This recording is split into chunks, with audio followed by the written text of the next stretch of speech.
Téléfoot, le grand spectacle du foot avec l'ouragan Catavana. Catavana, le champion des outils sur catalogue. Catavana.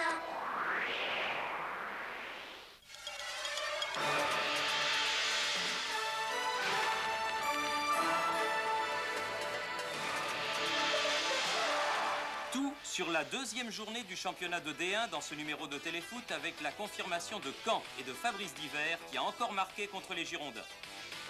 Le lion du Stade Rennais, c'est François Omambiik, le tombeur du PSG. Et l'ambition, c'est celle de l'association sportive de Monaco. 2 matchs, 2 victoires, co-leader du championnat avec l'Olympique de Marseille. Mesdames, Mesdemoiselles, Messieurs, bonsoir. Bienvenue sur le plateau de Téléfoot où nous avons de nombreux invités. Avec Frédéric Jaillant, nous essaierons tous les dimanches de faire venir ceux qui auront fait l'actualité du samedi. Et Fabrice Divert fait partie de cela. Bonjour Fabrice. Bonjour. Je crois qu'il est temps que vous alliez à Bordeaux. Hein. C'est ce qu'ils doivent se dire. C'est sûr que le fait de marquer à chaque fois contre Bordeaux, c'est quelque chose qui peut paraître un petit peu... pour moi, ça peut paraître le hasard pour tout le monde, mais je crois que ça... Pour moi, c'est un petit peu... Bordeaux vient toujours dans une période où Caen est bien. Là, il venait pour le premier match à domicile, donc on a une nouvelle équipe. Il faut prouver au public que Caen est solide cette année. Elle vous plaît, cette nouvelle équipe ? Je pense que le recrutement a été fait à la hauteur des ambitions du club. Le club veut devenir européen dans les 4 ans, donc je crois que le recrutement a été fait honnêtement. Jean Dupeux-Domergue, c'est un bon tandem. Bien sûr, il faut penser aux joueurs, mais je crois qu'il y a l'encadrement technique qui est aussi important. Et je crois que le fait que Jean-François Domergue ait beaucoup d'attaches à Bordeaux, ça a permis d'avoir 2 très bons joueurs. On en reparlera, Fabrice. Nous allons présenter avec Frédéric Jaillant. Avant d'aller au Stade Malherbe de Caen, laissez-moi vous présenter le nouveau journal du Stade Malherbe, Allez Caen. C'est Sylvain Wilde qui est le concepteur de ce journal qui est en vente dans tous les kiosques, m'a dit Jean-François Domergue, de la région de Caen. Et il est très bien fait, ce journal. Alors, comme la liaison ici est également bien faite, nous allons en compagnie de Marianne Macot au Stade du Venoy, où Caen donc recevait Bordeaux hier soir. Marianne. En attendant la construction d'un nouveau stade caennais, le stade Malherbe est rapidement envahi par les 11 000 spectateurs supporters, rare stade déjà plein 2 heures avant le match. L'équipe caennaise est la même que le week-end passé, mais à Bordeaux, Ferreri s'assoit à côté de Farjon sur le banc de touche, Bicose tendinite au genou. L'objectif bordelais est clair, prendre un point, seul Kift joue en attaque. D'entrée, pression caennaise, jeu court et rapide, puis en profondeur, ici superbe passe de Franck Dumas pour Dangbeto, immédiatement soutenu par Fabrice Divert, on joue très collectif. Centre de Divert pour Olsen. Olsen rate sa reprise de volée, reprise du gauche bien entendu. Après une demi-heure de jeu, Touvenel doit sortir blessé, Farjon entre et Durand glisse au poste d'arrière. La défense New Look de Caen devient la première base d'attaque de l'équipe. Ici, le Bourgeois sollicite Divert. Fournier et Dumas le feront bien souvent. Ce qui les embêtait, c'est de jouer surtout au milieu. Il y avait beaucoup de monde et il fallait en premier temps, on essayait plus ou moins de sauter ce milieu. Mais avec des joueurs de tête comme Sénac et Baptiston derrière, on était un petit peu embêtés. Deuxième période, et heureusement pour nous spectateurs, le jeu s'active. Corner de Rio, tête glissée de Divers sur Denbourg et Bell se trouve sur la trajectoire. 3 minutes plus tard, la pression normande se prononce. Les dribbles d'Olsen permettent à Rix de récupérer un ballon propre. Il centre pour la tête de Rio, qui en pleine extension peut difficilement cadrer. Un quart d'heure de plus, Rix ouvre sur l'aile pour le Bourgeois.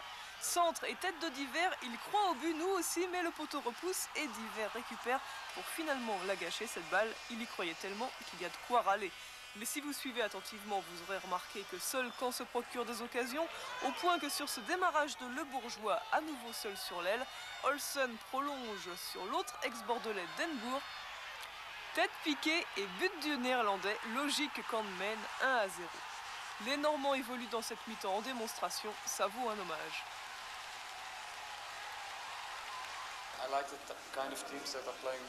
J'aime ce genre d'équipe qui joue très très vite avec de longs ballons. C'est une belle équipe et je pense qu'ils vont faire quelque chose cette année en championnat. Seules actions bordelaises, 2 coups francs. Durand tout d'abord, puis Patrick Baptiston. Kift s'est senti bien seul en attaque. C'est différent de la Hollande où on joue de façon plus offensive qu'en France. Ici, c'est un championnat très dur. il faut que je m'y fasse. À 4 minutes de la fin, Caen attaque toujours. Denbourg centre sur Fabrice Diver. Joseph-Antoine Bell ne peut rien faire. Caen gagne 2-0. Tout va bien en Normandie. 3 points acquis sur 4 possibles, ce n'est pas mal du tout. C'est moins drôle pour Bordeaux. 1 point en tout et pour tout.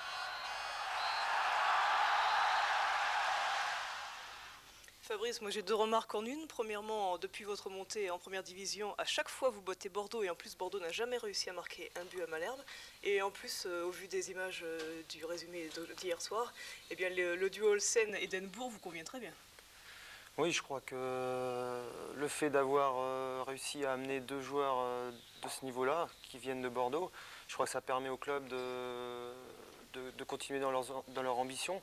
Je crois que, je l'ai dit tout à l'heure, sur 4 ans, le Stade Malherbe veut devenir européen.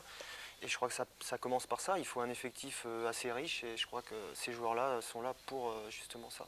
Il paraît que Denbourg, qui parle beaucoup sur un terrain, vous apprend énormément, notamment au niveau du replacement défensif. C'est vrai ? Oui, je crois que c'est pour un attaquant, le principal, bien sûr, c'est le jeu offensif. Mais je crois que le replacement défensif est aussi important. Et je crois que Pete m'aide beaucoup à ce niveau-là. Et il m'aide au niveau du placement pour freiner un peu l'équipe adverse. Alors on va revoir en image cette incroyable réussite dont vous faites preuve face à Bordeaux. Vous avez joué 5 fois contre eux, vous avez marqué dans 4 de ces matchs et vous avez donc mis 6 buts en 5 matchs. Voilà le premier de la série, marqué il y a 2 ans à Bordeaux.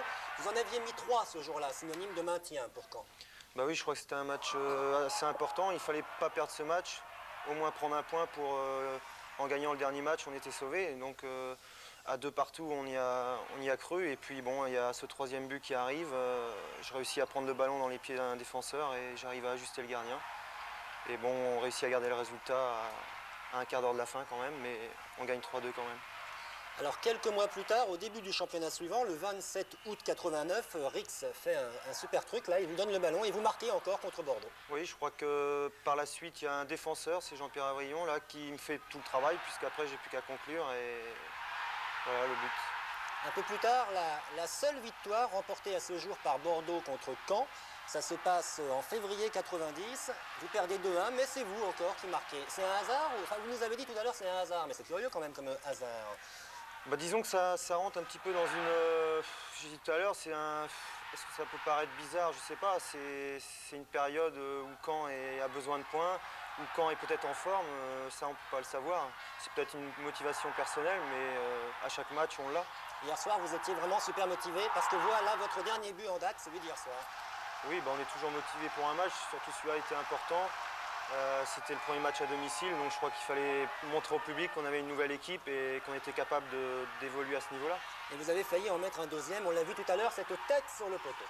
Oui, il y a le poteau, la balle me renvoie le poteau me renvoie la balle et bon, je reprends aussitôt derrière, mais je la prends extérieur du pied, donc elle part un petit peu au-dessus. Voilà. Alors un petit détail, moi je vous ai vu à la fin de saison dernière jouer avec un bandage à l'avant-bras droit et là vous êtes reparti avec un bandage. Qu'est-ce que vous avez au bras? Bah, disons que j'ai eu une fracture du scaphoïde, donc ça m'a mis un certain temps à guérir.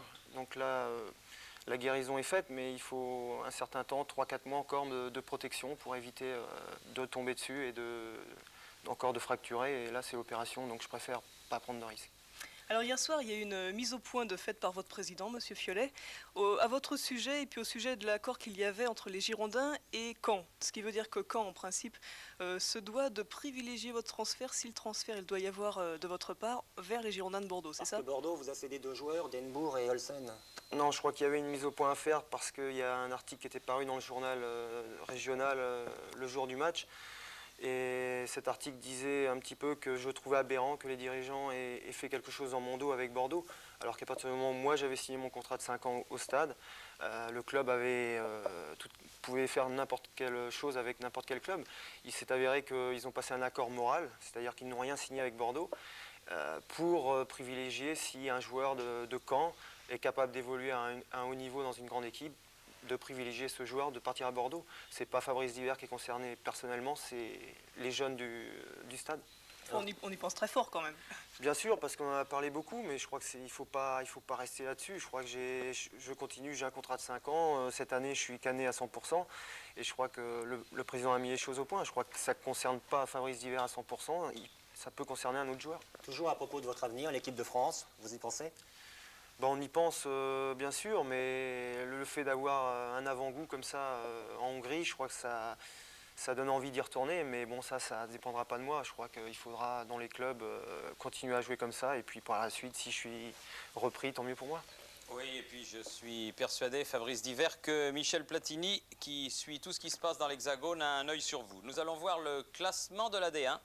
En commençant par la première moitié, on l'a dit, donc seulement 2 équipes ont réussi à gagner leurs 2 premiers matchs. Ce sont les 2 plus belles écuries de France, Marseille et Monaco, 4 points. Mais derrière, c'est prêt. Et en ce qui concerne les derniers, regardez dans les clubs à 1 point, il y a du beau monde. Saint-Étienne, Bordeaux, Sochaux, Metz, Auxerre, Nice et Nancy ne comptent qu'un point après 2 journées. Voyons maintenant les buteurs. Tout cela, eh bien, ils ont 2 buts. Il y a Papin, il y a Bernardet, il y a Laurent Blanc, il y a Omam et Biix, c'est le même.